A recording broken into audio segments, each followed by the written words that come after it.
Pois moi boas, o meu nome é Guillermo González, sou o propietario e barman do 93 Café en Cocktail Bar no Carballiño e agora vamos a elaborar un orujo tonic, que é unha combinación dese chupito de aguardente, o chupito de licor que se toma na sobremesa, co gin tonic que está de moda actualmente tamén a tomar na sobremesa. Entón vamos a fusionar os dous e para eso, primeiramente, con antelación puxemos a macerar durante 2 días con as froitas vermellas aguardente blanco en frío na nevera. Tómolo 2 días, unha botelliña macerando en frío e agora simplemente podemos sacar á mesa para facer o noso gin tonic.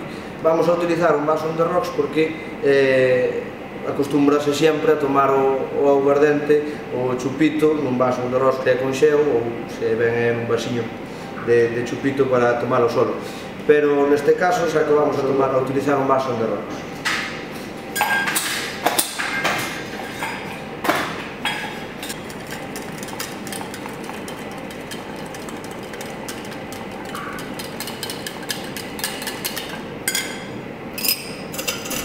Retiramos o exceso de auga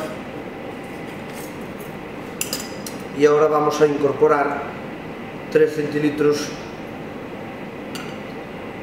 deste aguardente macerado con froitas vermellas e para potenciar un pouquiño máis o corrixo para enmascarar e darlle un pouquiño de complexidade a este orujo, vamos a poñer 2 centilitros dun sirope de froitos vermellos.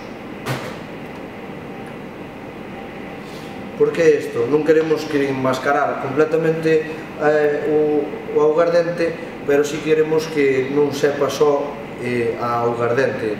Vai nos axudar moito a tónica, pero con este sirope que podemos facer nós tamén caseiro, vamos a conseguir que o noso combinado de sobremesa teña unha complexidade añadida. Agora témolo homoxenizado e agora simplemente vamos a añadir a tónica hasta completar o vaso. Con axuda dunha culler. Hasta aquí sería suficiente.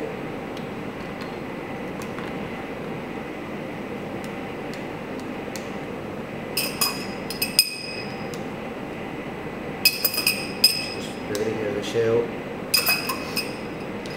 Moi ben, agora, xa que homoxenizamos coa culler a tónica co noso aguardente de froitas vermellas, vamos a poñer un twist de lima para darlle uns toques cítricos e vamos a rematar poñendo, neste caso, unha mora dentro da copa, un bastonciño de plástico que ao mesmo tempo nos vai axudar a remover. E aquí teríamos o noso orujo tonic.